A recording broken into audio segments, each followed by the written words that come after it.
Good morning here. It's November.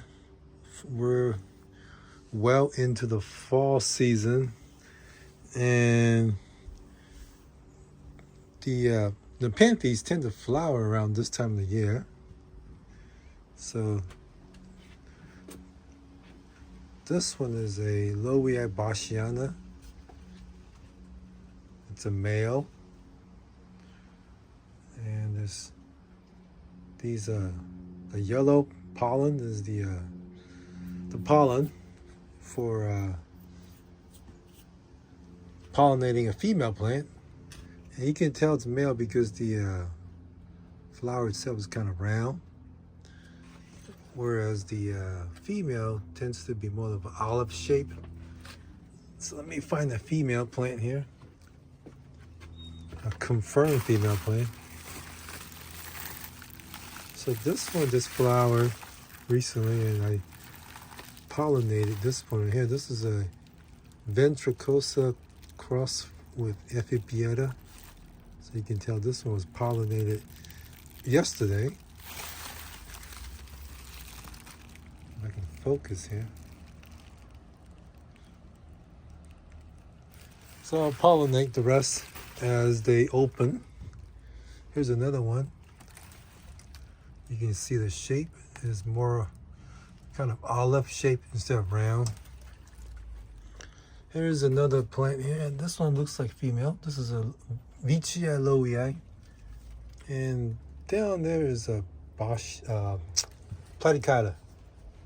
So anyhow, the thing is, I turn off all the lights, and then I remove the lights, so I don't have any grow lights anymore.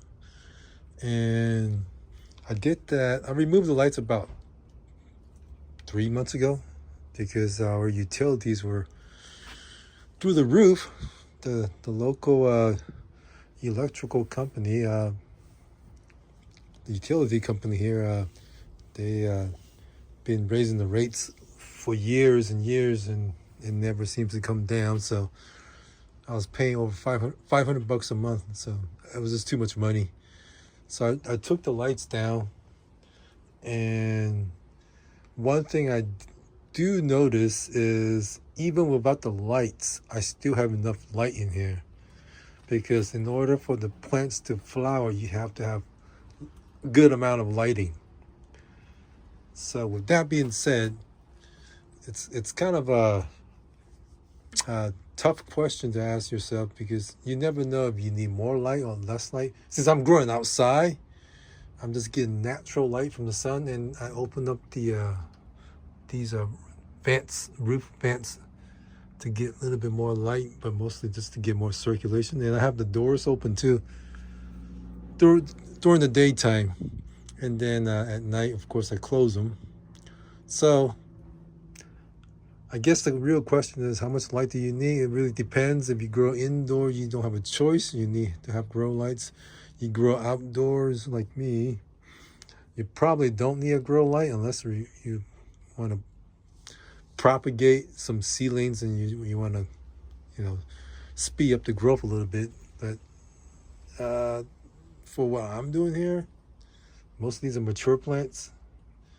I don't have any grow lights, and I have no plans on putting any more lights back into this greenhouse. So I'm just going to leave it as it is, just to lower my utilities.